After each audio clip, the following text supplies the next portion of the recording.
Le système de sécurité incendie, le SSI, permet de collecter une information et de la traiter pour actionner un dispositif de sécurité. Il se compose généralement de déclencheurs manuels et de détecteurs automatiques d'incendie qui forment le système de détection incendie, le SDI. Ils transmettent une information à une centrale appelée équipement de contrôle et de signalisation, ECS, communément appelée centrale SSI.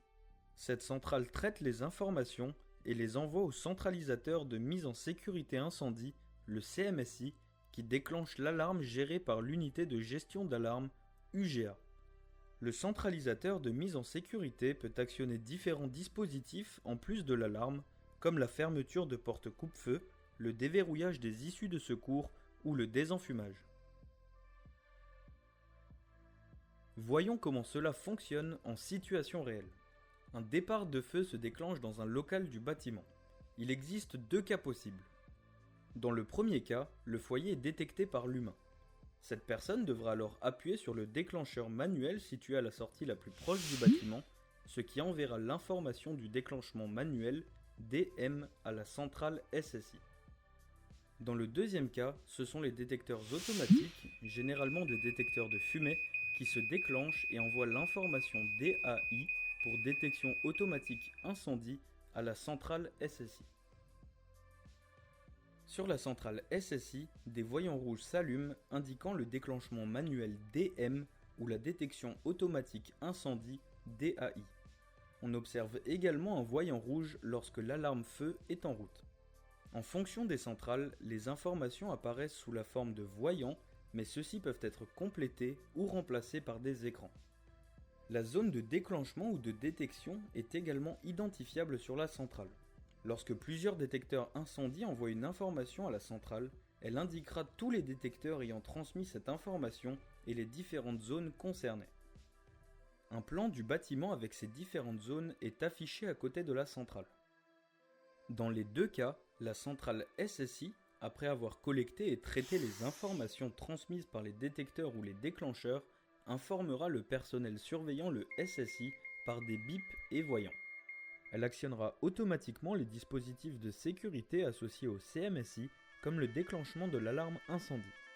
Le CMSI pourra actionner également la fermeture des portes coupe-feu, l'ouverture du système de désenfumage, l'activation du moteur d'extraction des fumées, ou autres selon les équipements existants dans le bâtiment.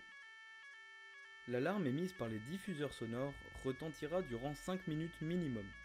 Dès la diffusion de cette alarme, tous les occupants du bâtiment doivent évacuer pour rejoindre le point de rassemblement.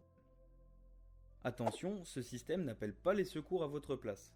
Pour tout départ de feu, vous devez alerter les sapeurs-pompiers via le numéro 18 ou 112. Dans certains cas, l'alarme peut se déclencher sans qu'il n'y ait eu de fumée visible ou de personne pour alerter d'un départ de feu. Dans ce cas, le personnel chargé de la sécurité devra se rendre, sans se mettre en danger, dans la zone de déclenchement ou de détection indiquée par la centrale et par le plan de zone pour confirmer ou non le départ de feu. C'est ce qu'on appelle la levée de doute. Le système peut présenter des défauts comme un détecteur incendie ou un déclencheur manuel hors service ou en essai, mais également en cas de défaut de la centrale ou de son alimentation. La centrale indiquera un défaut du système de sécurité incendie avec un voyant jaune ou orange associé à l'équipement défaillant. Il ne faut jamais laisser un système de sécurité incendie en état de défaut. Signaler toute anomalie à l'organisme en charge de la maintenance. Il doit être réparé au plus vite.